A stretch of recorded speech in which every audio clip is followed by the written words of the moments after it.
to My Brain, My Heart, Sports Talk with Mike. We have a funny, amazing, incredible, intelligent segment to add on to what my thoughts were. We have a segment called Once You Go Matt, You Never Go Back. With my brother Matt. How you doing, buddy? I'm doing good, big guy. How you doing? You know me, I come off a buzz. Alright, so if you watched episode 6, I gave you my team that I believe would win a Stanley Cup and to become a dynasty. If you watch kind of behind the scenes, afterthoughts with my brother Matt, you got his feelings, his opinions, his beliefs. Now this is going to be the team he put together. He didn't institute a salary cap. What he did, he looked at a chemistry. He wanted to put together a team that would do well together as a whole, with no salary cap.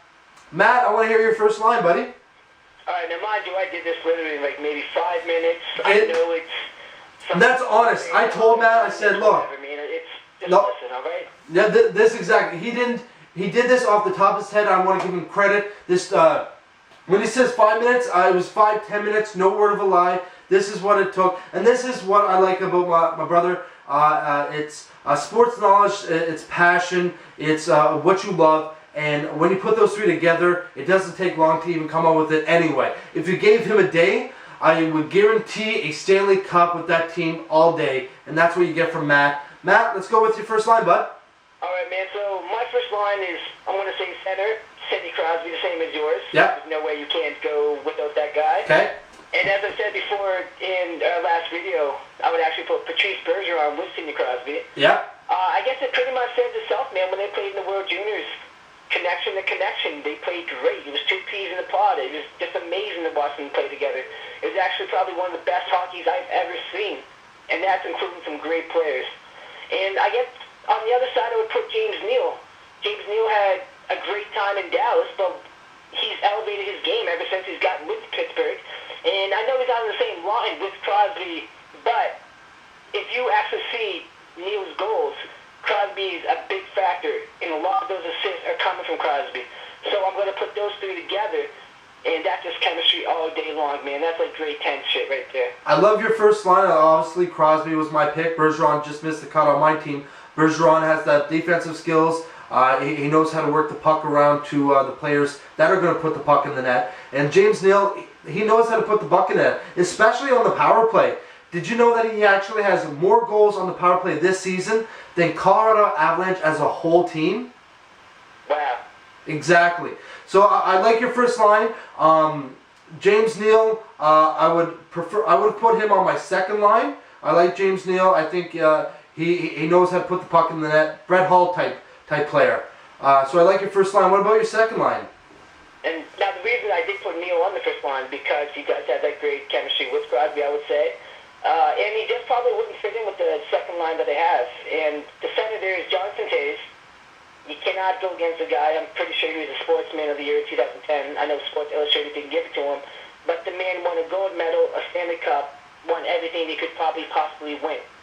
And on his side, I would give him Steven Stamkos. Stamkos would probably score maybe, let's say, 100 to 150 goals. And just because of that, on the other wing, I have Daniel Sedin. And Mike, excuse me for a second, Toronto just scored. I am very happy. I'm going to just skip this game for a second and continue on to my list. So Daniel Sedin. Who scored? And Steven Stamkos as a whole line. Michael, please tell me, how could you stop that? Obviously Toews was my second line center, so no argument on there. Daniel. The only thing I don't like about the line is, for me, I look at a little bit of toughness, something that's going to add a little bit of grit. And Daniel Sedin, you've seen the Sedin brothers against the Bruins in the Stanley Cup Finals, and they let Brad Marchand push him around. So, but I mean, we know Sedin knows how to put the puck in the net. He's not a bitch. No, I agree with you that. I just, I love the Stamkos. I didn't put Stamkos on my team for the reason being I think it would cause too much. You know when you put too much star power, you don't know who's going to do what? Rangers. What's that? LA Lakers? What? Exactly. When you get too much star power, you don't know how to handle it. You don't know who's going to carry the workload. That's the only reason. Stamkos, we all know, he won the Maurice Rocket Richard Trophy last year, so we know what he can do. Daniel Sedin, I actually didn't even consider put him on my team just because of the salary cap. Had it not been salary cap, I would have considered him. Obviously, I would have put him on. Pardon? Who's a better left wing than Daniel Sedin? Right this year? Well, statistically, Matt Molson, Patrick Kane, Thomas Vanek, they're putting up more points than he is. Come on now. I mean, come on. Who's brought boys to the Stanley Cup Finals? Who's brought boys to the playoffs? Who's putting up points? But when you look at Daniel Sedin's... so good, they actually cloned the guy. I mean, it was in his mom's, place where babies come out, but they cloned the guy because he's that good. Well, Sedin didn't put up much in the Stanley Cup Finals, though, against Boston. A lot of players don't put up anything. Yeah, that's true. He did not. I mean, Boston's a great team. Raymond Bourque's a great player, but he had to go to Colorado Avalanche to win the Stanley Cup. Yeah, I'll give you on that one. All right, moving on to your third line. I think you're going to love this one, and man, I know it's a third line, but you can definitely use it as a number one. I have Milan Lucic, because I love that guy. Me too. I have Jamie Benn, because I love that guy. And I have a Stahl, and for reasoning just because I didn't want to go so over the top, and I love Eric Stahl. I don't know how I can say he's underrated, but somehow he's underrated because he's down in Carolina. But I would put Jordan Stahl on my third line center with Lucic and Jamie Benn. What made you decide on Jordan? Man, if you think with Eric, like I said, I just didn't really want to go my top two centers, Crosby, Taves, and Eric Stahl, because that's a given in the Stanley Cup, right? I feel Jordan, he's not less of a powerhouse, because to be honest with you, Jordan Stahl, he's a great, great player. I would love him on my team any day, but I probably would go with Jordan Stahl just because Eric is more of that leader, quiet guy. Jordan Stahl is more of a team presence. So the things he's going to do for the players on his team, even off the ice, even when he's not on the line, he's going to boost them up and make them just play better. And he just has that presence with him. Eric Stahl, I love the guy, but I wouldn't say he has that. I like Jordan. I like that choice. Obviously, I like Milan. Jamie Benn. I can't even. I like Ben for first line, second line. Like you said, that could have been a first line, hands down. Jamie Benn on a second line. Yeah, and I would put him on a check line too. Did you know he puts up? He's I think he's in the top 10 or. The weight of this line with Jamie Benn, Jordan Stahl, and Milan Lucic, that's over 600 pounds. Well, Ben, he does put in a lot of work on the boards, and he actually gets a couple penalty minutes. He got in a fight there with Joe Thornton last week, and I love that. Did you know he had to keep flipping his hair back? Love it. Love that third line, man. What about fourth? Joe Thornton would be on my team if you wouldn't know it. I'm going to put that right now. Same here, man. I had him second line, and then I realized I didn't want to have him that old guy. Fourth line, go. All right, man.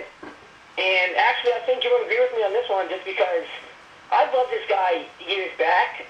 I'm not going to say they mistreated him or did not play him as well as they could have. It's Nazem Kadri, and he is going off tonight. He's going off this season. You see this little guy just dangling around, shooting. On top of that, he is one of the best hitters in the league. I don't actually mean he's one of the best hitters in the league, but the way he plays the body, this little 4-foot man is putting the body to grown-ass men when other players don't even think about it. Phil Kessel. Phil Kessel, you bitch. What about your other two players? At this pace, Kadri probably just plays the line by himself, but because we do have to put two players with him, I'm going to go with Jordan Eberle. I feel like their chemistry, if you put those two together, their game is so alike, that is going to be crazy. And on top of that, you throw in a nice guy, Logan Couture. Please tell me. I know it's stupid that would be the fourth line, right? But still. No, yeah, exactly. How are you going to stop that? Now, everyone out there, you got to remember that Matt didn't work with the salary cap. He looked at it as, imagine if this was the year before the salary cap was was inducted into the NHL, and this lineup is very similar to the lineups that were put into play. I like Kadri. And like you said, Kadri, he puts body on body, and he does a very good job of it while scoring goals. People downplay the fact. I think he could be a power forward. I would like to see him drop the gloves, personally. Ooh, really? I would. I don't know how he would do, but I would like just to see it. Just to kind of, if he was to drop the gloves, I'd give him a power forward role, and hands down. Jordan Eberle, he missed out on my team just because next year his salary cap goes up to $6 million per year. And had it not been for that, Eberle would actually have been my on my first line with Crosby and Duchesne. Forget Bobby Ryan on that line in that case. And Logan Couture, I don't like him on that line.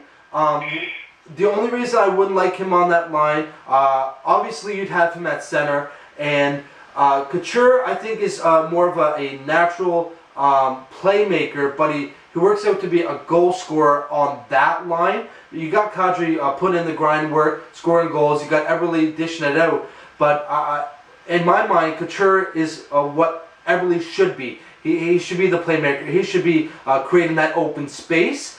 But Couture on a team, I would like him on a team. Hands down, on that line, no, I don't. Potato, potato. Exactly, man. I like it, and I like how it's going. I like your forward very much. Like I said, there's not too much disagreement on that one. And when you're brothers, you want to disagree with one another on everything.